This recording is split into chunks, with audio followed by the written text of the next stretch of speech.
mina sheytaani rajim ñoo ngi santaat yàlla bu baax a baax di wax alhamdulilahi rabbil alamina. le gouverneur ñu ngi lay nuyu bu baax di la kontaane ci sa tur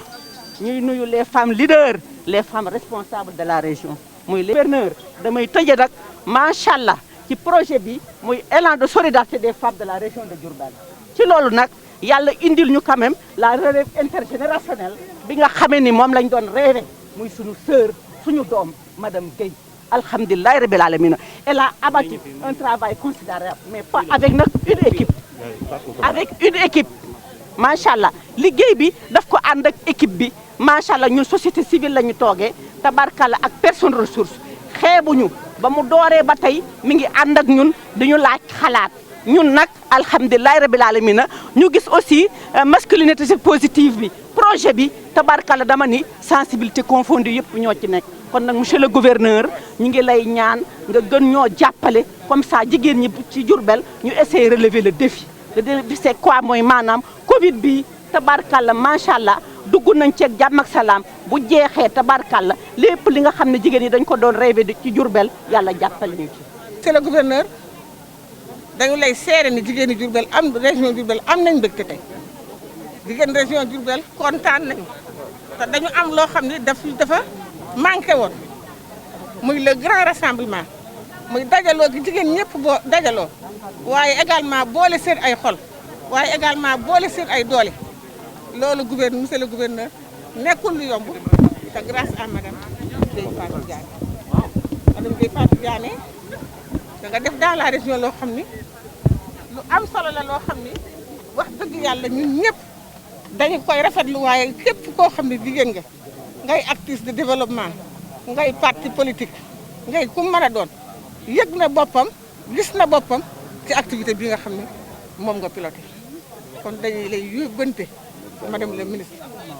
sant ak gërëm ci choix bi mu def ba teg la ci suñu kanam munoon nga wax nag ni da politicien la peut-être que ku bokkul ak man couleur du ma la associé li gën a neex mooy parti politique yëpp daf leen a associé femme de développement yëpp daf leen a associé ki mag ki ndaw ki am doole ki amul ñëpp la boole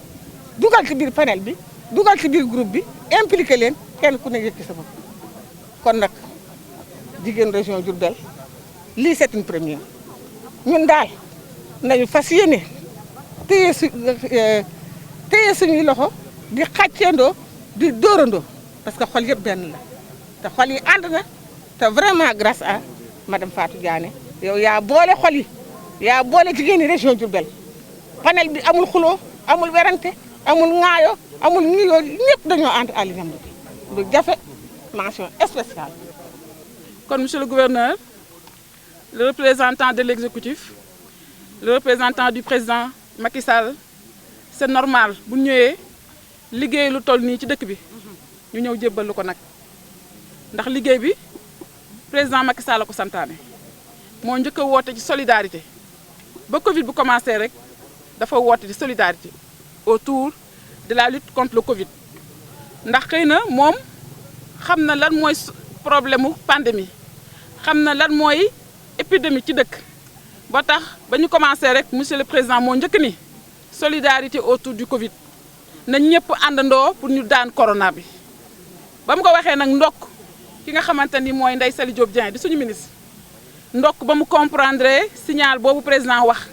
ndokk ba mu mënee décrypter le message du président Macky Sall ndax moom Ndeye Saly Diop moo njëkk a woote ni yéen jigéen ñi kaay leen ñu toog ñu waxtaan xool nan la ñuy tontoo li nga xamante ni président mënoo te ci taabal ji muy solidarité nationale bi mu woote. solidarité boobu madame monsieur le gouverneur moo ñu indi tey fii sa buntu kër ñu ñëw di la jébbal liggéeyu jigéen ñi maanaam effort bi jigéen ñi def yépp àndandoo ko xeex Covid bi ñu ñëw jébbal la ko. monsieur le gouverneur li ngay gis fii muy 120 000 masques mu nekk largement mu dépassé largement l'objectif bi ñu 110 000 masques Ndeye Saly Diop Dieng joxoon pour la région de Diourbel bi ñu ko liggéeyee ànd ceeg jigéen ñëpp wax ji mën naa bañ a gudd ndax ñi fi jaar rek ñoo ko liggéey monsieur le gouverneur ñi jël parole ñëpp ñoo représenté jigéen ñi ñoo ko liggéey société civile wax nañ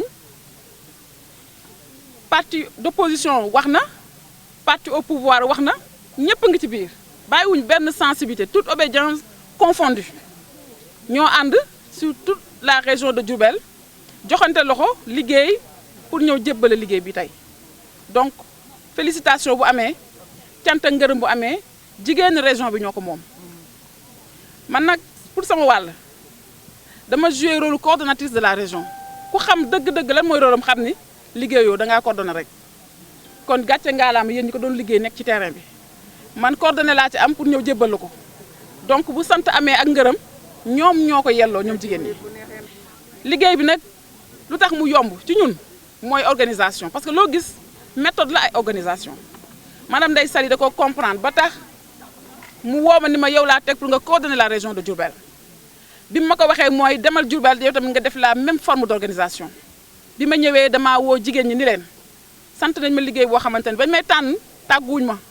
damaa xëy ñu woo ma ni ma yow lañ teg Diourbel pour nga coordonner ñu liggéey bi kon nag yéen it ñëw leen ñu dajaloo ñu xool nu mu gën a rafet ñu liggéey ko ñoom ñëpp ñu fekk si ma ci liggéey bi nangu ñëw ànd ak ñun ku ñu ci woo rek toutes les leaders femmes de Diourbel ñu ngi ci biir liggéey bi ku fi leader rek nekk ci domaine boo mën di nekk woon nañ la wuy si nga ñu ci liggéey bi bi ma nee leen nag pour ñu sottal liggéey bi li gën a yomb mooy nañ defaat suñu coordination départementale département yi fi taxaw ñu nangul ma ko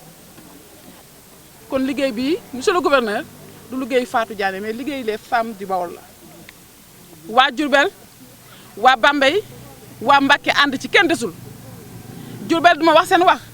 parce que ñi fi wax rek waxal nañ Diourbel mooy madame Kane ñoom ñëpp ngi ci liggéey bi